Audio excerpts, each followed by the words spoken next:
Subscribe करें और bell दबाएं ताकि कोई खबर रह न जाए। बहुत शुक्रिया कुंवर दिलशाद साहब आपके वक्त का।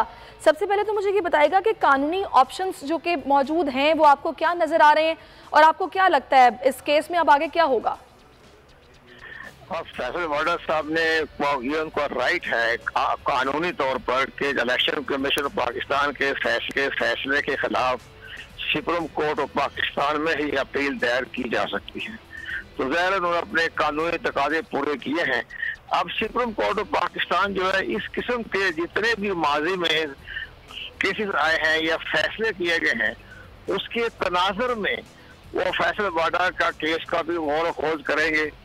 इलेक्शन कमीशन पाकिस्तान ने जो आर्टिकल 63(1) जिसमें ड्यूल नेशनलिटी की पाबंदी है कि वो पाकिस्तान के किसी इलेक्शन में हिस्सा नहीं ले सकते, इसी तरह उन्होंने आर्टिकल 62(1)(f) अगर कोई झूठ बोले, कट प्रेस करे, हकायक छुपाए तो उसके बारे में ये बाकायदा आइन में लिखा हुआ है कि वो फिर ताहयात नहायत के ज़िम्मे में आता है।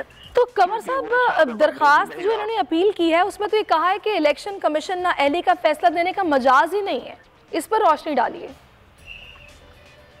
देखिए वो तो बहरहाल वो तो सुप्रीम कोर्ट ऑफ पाकिस्तान फैसला करेगी, लेकिन हमारे पॉइंट ऑफ व्यू से इलेक्शन को मुकम्मल आईनी कानूनी इख्तियारात हैं और इलेक्शन कमीशन पाकिस्तान ने आइन के आर्टिकल 218 का सहारा लिया है। इसमें लिखा हुआ है कि करप्ट प्रैक्टिस को रोकना, बदनवानी को रोकना, इलेक्शन में किसी किस्म के बारे में ट्रांसपेरेंसी की हर फार्म हो उसको रोकना, ये इलेक्शन पाकिस्तान की आईनी जिम्मेदारी है। तो आइन के आर्टिकल 218 के तहत इलेक्शन पाकिस्तान ने अपने इख्तियार को इस्तेमाल किया है। अब एक और बड़ी बात है, फैसल वाडा साहब के एडवाइजर, लीगल एडवाइजर जो भी है बड़े काबिल तरीन होंगे, लेकिन उनकी खिदमत में ये अर्ज है कि जब स्पीकर कौमी असम्बली किसी की नाअहलियत के बारे में वो रेफरेंस भेजता है इलेक्शन कमीशन पाकिस्तान को, फिर इलेक्शन कमीशन पाकिस्तान उसको नाअहल करार दे या ना दे ये उनके इख्तियारात में है, लेकिन इख्तियारात तो इलेक्शन कमीशन पाकिस्तान के पास है ना, स्पीकर के पास इख्तियारात नहीं है। तो अब ये चीजें सब चीजें हमें आ जाएगी और एक आइंदा के लिए भी कोई मिशन राह बन जाएगा। जैसे नवाज शरीफ को इसी कानून के ऐसी आइन के आर्टिकल 62(1)(f) के तहत उनको ताहयात नाहिल कर दिया गया। अच्छा, आपको याद होगा कंवर साहब के इससे पहले इनके पास नेशनल असेंबली की नशिस्त थी और इन्होंने उससे सरेंडर किया, उसके बाद ये सेनेटर बने। तो अभी जो मामला देखे जा रहे हैं कि सेनेटर बनते वक्त इन्होंने क्या मालूमात दी हैं, उनका जायजा लेने के बाद इन्हें नाअहल करार दिया गया। नहीं वो तो ठीक है, सेनेटर बनने पर जो भी उन्होंने दलाइल दिए उसकी की तो अहमियत इसलिए खत्म हो जाती है कि जो बुनियादी जो शिक है, बुनियादी तौर पर जो कौमी असम्बली के मेंबर बनते वक्त उन्होंने झूठ बोला, हकायक छुपाए या जो उन्होंने टेम्परिंग की या इलेक्शन कमीशन को अंधेरे में रखा, ये सारी सजा जो है वो तो कौमी असम्बली के मेंबरशिप पर जब उन्होंने उसको नाअहल करार दे दिया तो उसका असर पड़ता है। सेनेटर के ऊपर कोई ऑफिस वो नहीं ले सकता।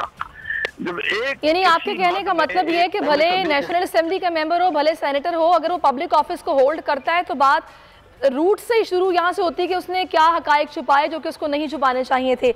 आप हमारे साथ रहिएगा। साबिक secretary election commission of Pakistan Kanwar Dilshad साहब हमारे साथ हैं और इस वक्त हमें ज्वाइन किया है और बस्सा साहब PTI से हमारे साथ हैं और पीपल्स पार्टी से अखुंद चट्टान साहब भी हमें ज्वाइन कर चुके हैं। उस्मान साहब काफ़ी करीबी साथी हैं वज़ीर आज़म इमरान खान के। फैसल वाडा साहब डिफेंड करते हैं अपनी पार्टी की, जो भी लाइन होती है उस पर बात करते हैं, फेस है आप लोगों का, उनको नाअहल किया गया है। जाहिर सी बात है एक धचका तो है पार्टी के लिए। बिस्मिल्लाहिर्रहमानिर्रहीम। देखिए मेरे ख्याल में सबसे जिसका इम्पोर्टेंट पहलू है जो हम ये बात करते हुए मिस कर गए हैं कि इलेक्शन कमीशन ने एक फैसला दिया, तो क्या हमने इलेक्शन कमीशन को कोई मुतनाज़ा बनाने की कोशिश की है?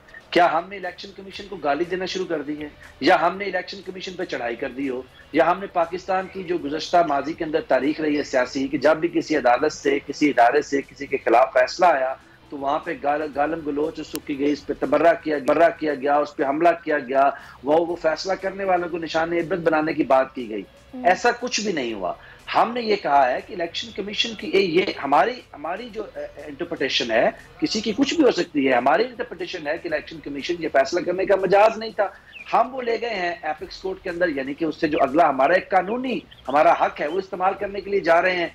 पाकिस्तान की सियासत में नई चीज ये है कि हमने इलेक्शन कमीशन को मुतनाज़ा हमने ये नहीं कहा वो जाके धरना देते हैं इलेक्शन कमीशन के बाद, भाई हमारे ही लोग, बावजूद इसके कि इसी नज़ीर के ऊपर जब इन्होंने फैसले किए हैं, सुप्रीम कोर्ट ने सस्पेंड किया है, अली मीन गंडापुरी का फैसला हो, हमारे एक मिनिस्टर को भी वहां से नाअहल किया उसका फैसला हो, उनके भाई को वहां से इलेक्शन लड़ने से रोकने का फैसला हो, एक तवातर के साथ एक लंबे फैसले हैं जो हमारी पार्टी के खिलाफ आ रहे हैं। हम समझते हैं कि इलेक्शन कमीशन जो है उनकी अपनी की इंटरप्रिटेशन है, वो हम समझते हैं कि उनको दुरुस्त समझ नहीं आ रही, जो कि हमारी एक मौकफ है। हम एपिक्स कोर्ट में चले जाते हैं, हमें रिलीफ मिल जाएगा। अल्लाह खैर, इमरान खान पाकिस्तान के अंदर इदारों की हुर्मत के सुर्खेल हैं। लेकिन उस्मान साहब, यहाँ पर एक बात ये भी है कि देखिए, आप ये बात जानते हैं, सादिक और अमीन की बात तो कब से हो रही है, जब ये पैनामा पेपर्स का मामला खुला, आप लोगों की पार्टी ये बात करती थी कि सादिक और अमीन नहीं है, ये है वो है, लेकिन जब आप लोगों पर ये बात आई है तो सर ये बड़ी अजीब सी बात है कि ये तो हकाइक है ना, जो उन्होंने अपील दायर की उसमें तो वो ये बात ही नहीं कर रहे कि मैं डुअल नेशनल था और मैंने नहीं बताया, वो तो सिर्फ ये बोल रहे हैं कि इलेक्शन कमीशन मजाज नहीं है फैसला करने का। देखिए, मेरे ख्याल में अगर आप इसको अंडरस्टैंड कीजिए, मैं क्योंकि कानून का तालिब इल्म हूँ और कानून की छोटी मोटी प्रैक्टिस के अंदर इन्वॉल्व हूँ, तो इसको अंडरस्टैंड कीजिए कि हम कह रहे हैं कि इलेक्शन कमीशन सिरे से ये केस सुनने का मजाज नहीं था। इलेक्शन कमीशन इस पॉइंट ऑफ व्यू के ऊपर, जो एक ये लीगल पॉइंट है, इसके ऊपर इंटरप्रिटेशन करने का मजाज नहीं है, क्योंकि इलेक्शन कमीशन एक अदालत नहीं है। सब्सक्राइब करें और बेल दबाएं ताकि कोई खबर रह न जाए।